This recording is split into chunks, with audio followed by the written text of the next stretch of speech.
Ce qui est important de comprendre avant de rentrer dans le sujet principal de cette vidéo, c'est que peu importe ce que vous choisissez comme garrot dit tactique, tant que bien sûr ce dernier est considéré comme tel, donc pas de contrefaçon, et j'ai déjà pas mal parlé des garrots élastiques dans la vidéo précédente, l'essentiel est clairement de savoir quand et comment l'appliquer et d'être le plus optimal possible dans sa pose en s'entraînant régulièrement. Le reste, c'est selon vos choix et vos préférences, et je vous explique dans cette vidéo pourquoi j'ai choisi d'intégrer le garrot soft dans mon équipement, et cela selon mon expérience et mon analyse après avoir testé pas mal de modèles à travers des tests, des entraînements et des poses, que ce soit en situation réelle ou lors de simulation. Pour la petite histoire, le garrot soft a été conçu par un médecin des forces spéciales US lors d'un déploiement en 2003 en Afghanistan. Il fut le ou parmi les premiers garrots commerciaux à être distribués largement. Depuis, il a beaucoup évolué. La première et deuxième génération avaient une sangle pas assez large, ce qui leur a valu d'être exclu des recommandations du côté 3C actuel. Il reste quand même fonctionnel mais pas efficace.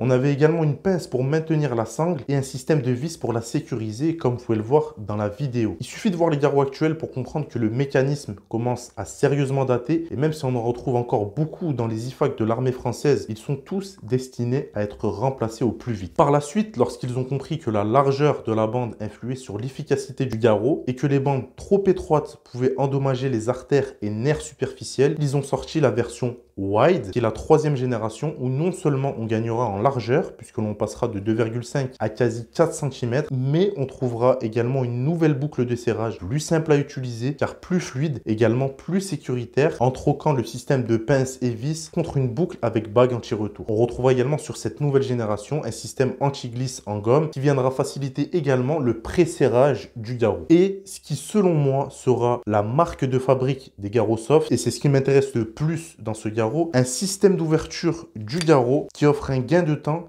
et facilite la pose sur autrui ou sur ses jambes. Ça permet de maintenir par exemple une compression directe. On va pas avoir besoin d'ôter ses mains pour poser la bande, d'éviter les mouvements du membre touché, ce qui peut être extrêmement douloureux et dangereux pour la victime. Si le membre touché est empalé ou bloqué par des corps étrangers, on peut quand même poser le garrot sans encombre, et même sans toutes ces restrictions, la pose est à mon sens plus simple grâce à ce système, notamment sur autrui et même sur soi-même, puisqu'on n'est pas obligé de l'enfiler, on n'aura pas besoin de bouger sa jambe. Bien entendu, en self-application sur les membres supérieurs, on gardera le garrot fermé. Sur la génération suivante, le guindeau va gagner en longueur et perdre en épaisseur pour finalement une meilleure prise lorsqu'on va tourner le guindeau. On va avoir également en option lors de l'achat un système de pré-blocage du guindeau. En gros, ça évite de devoir aller chercher le petit triangle en fin de course, et vous pourrez le constater par vous-même, ça va être plus simple comme ça, et de toute façon, on va dire que deux sécurités valent toujours mieux qu'une. Cela dit, sur le mien, il s'était cassé. Alors, je saurais pas vous dire comment. En tout cas, c'était pas lors d'un entraînement, c'était plus pendant le transport. Ça m'a quand même bien étonné parce qu'on est sur du matériel de premier secours. C'est censé être un minimum solide. Sur la dernière génération, pas mal d'améliorations également. Déjà, la sangle, on est sur une matière style ceinture de sécurité, plus résistante et moins abrasive, couplée à une nouvelle boucle désormais en polymère, ce qui facilitera la self-application à une main. Ça glisse beaucoup mieux qu'avant, donc c'est quasi aussi simple que sur un garrot 4, et c'est très intéressant parce qu'on va plus être obligé de bloquer le garrot pour venir le serrer. Ça permet aussi accessoirement de gagner en poids, même si c'est pas extraordinaire, ça vaut le coup de le souligner. On va retrouver ici un indicateur de mou qui fait office de témoin de serrage. Il doit disparaître lorsque le garrot est correctement pré-serré. On va reparler de son intérêt dans la démo vidéo. Cette dernière génération de garrot soft est pour moi l'aboutissement du garrot tourniquet. Il est reconnu pour sa solidité et sa résistance face au contexte météo extrême. Il a ce système extrêmement pratique d'ouverture complète, ce qui est vraiment son point fort. Et il va pouvoir se ranger facilement puisqu'il peut devenir vraiment compact, très plat en le pliant correctement. Il y a pas mal de vidéos en anglais qui font le tuto, mais on va quand même le faire ici brièvement. Donc la première étape, ça va être de donner un petit peu de mou à cette partie-là afin de pouvoir placer le guindeau sur le côté comme ceci. Ensuite, on va venir régler la longueur de la sangle générale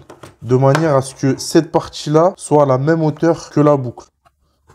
Ensuite, on va venir ici plier cette boucle pour ensuite ranger la longueur de sangle restante.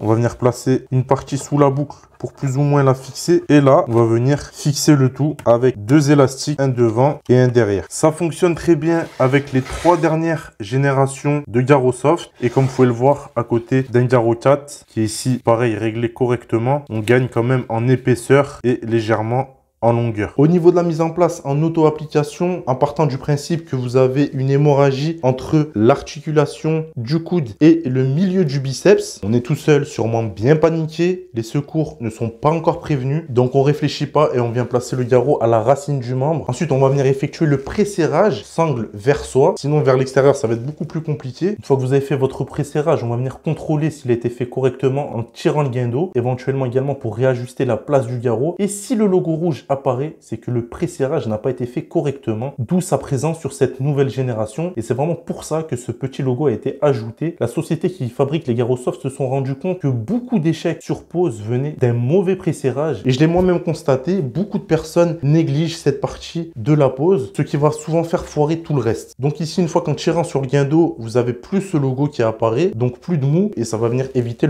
l'éventuel contrôle avec les doigts. Ensuite, le serrage du guindeau jusqu'à arrêt du saignement avec contrôle visuel. On va être très rarement sur plus de 3 tours de guindeau. On sécurise donc avec la première sécurité qui est intéressante si le guindeau glisse en fin de course. Vous savez, des fois, vous avez du sang sur les gants, ça glisse. On arrive à la fin, ça devient plus compliqué de serrer. Des fois, ça peut glisser. Là, ça permet de le fixer tout de suite et d'ensuite utiliser le triangle tranquillement. Une fois sécurisé, on note l'heure de pause, soit sur la languette prévue à cet effet, soit sur le front de la victime.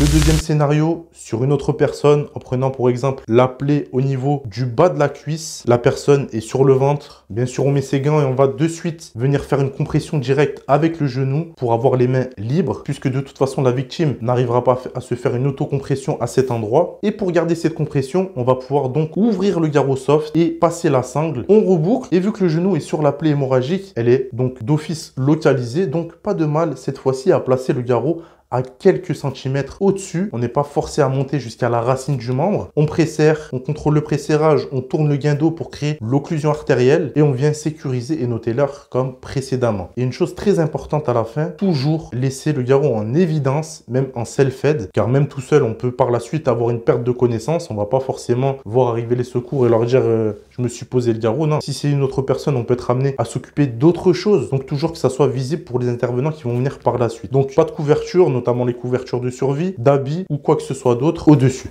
Voilà les camarades, n'hésitez pas à me partager votre garrot de prédilection dans les commentaires. Si vous avez des questions surtout, n'hésitez pas à ne pas me les poser, revenez vers des professionnels. Merci d'avoir regardé cette vidéo jusqu'à la fin, à plus, ciao.